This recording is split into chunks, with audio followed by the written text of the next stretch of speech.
CMUEagles.com with Central Methodist head men's basketball coach Jeff Sherman as his team prepares to battle Concordia Seminary for the second time this season on Tuesday at 7 p.m. inside Puckett Fieldhouse. Coach, your team coming off a win at Mid-America Nazarene in conference play on Saturday, a place you hadn't won in the last 5 seasons. Just talk about how you think that momentum from that game can help lead into Tuesday. Well, we were very pleased with Saturday's performance at Mid-America. It's typically one of the toughest places to play.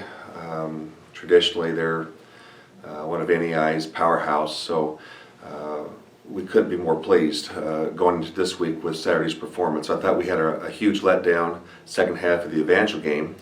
So the concern Saturday was would we be able to regroup, and very pleased. I thought we had very good guard play. Mitch Farr, Quentin Hunter, Mike McCode, Greg Williams all came out and had terrific performances for us. We had good inside attacks with Scott Stegman. Probably had his best scoring of the year. I think he was 7 of 8, something like that. Mitch Wendling continues to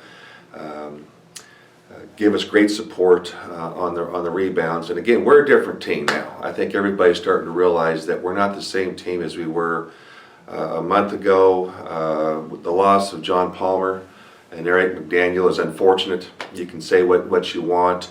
Those two will continue to be very big leaders in our program, but not having their leadership on the court with their season-ending injuries has changed our team, and we've now realized that we've got to be a different type of team. We have to be more deliberate, a little bit more detailed, and we just have a very small margin of error with many teams.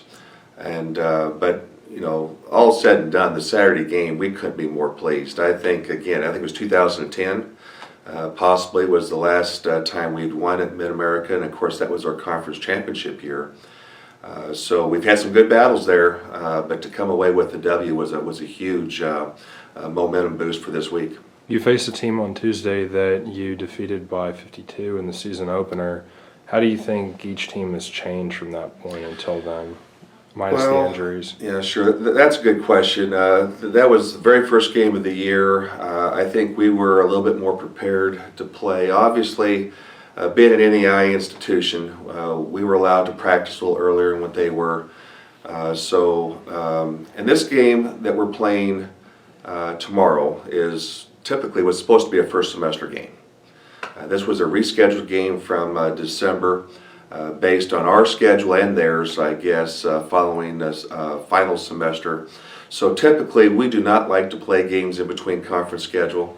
We are not overlooking these guys at all, even though we had a nice victory the first time. We're treating this game in a lot of ways in order for us to do the things that we need to get better.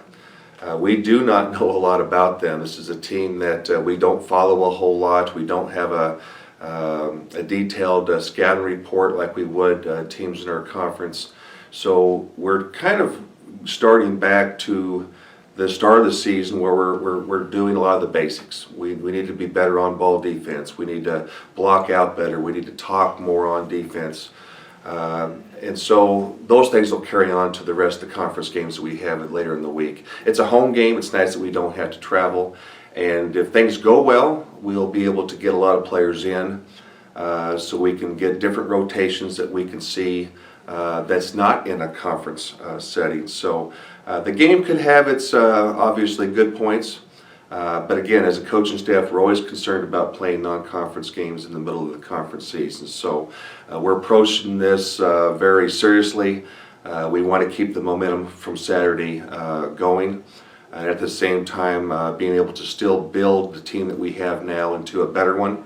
We're very confident with the potential of the team that we still have intact, and still needing our lost warriors, Palmer and McDaniel, to hang around and still continue on with their leadership as much as they're thought about in our program. So I wish I could tell you more about Concordia. We're going to approach it like it's an early season game. We want to have a lot of fire. We want to have a lot of enthusiasm. And at the same time be able to do the things necessary for us to get better for conference on Thursday night. Your team is 5-0 against non-NAI teams this season. Is that something that you feel gives your team confidence? Well, it varies. Our schedule, in all honesty, is not as strong as it's been in past years, and a lot of that was it was very difficult to get games this year. We were actually approached by Concordia for games, and they must have been in the same boat. They had a couple of teams that had canceled out. We had the two games we had in Michigan earlier was a tournament that we lost out on, and we managed to find a tournament up in Michigan, kind of towards the latter part of the summer. So I think, yes, anytime you win, it gets you confidence, but at the same time, these are games fitting at the right time of the schedule. The only thing with this game was it wasn't originally scheduled for this time. So I think it happens at a good time now because we have to get some other players more playing time, because you would never anticipate losing players. And so even though I think from a point guard standpoint we have covered playing time with John Palmer, we still are working out rotations with our 4 and 5 positions with Eric, and this will probably give us a little bit of an opportunity to better ourselves with that before conference play.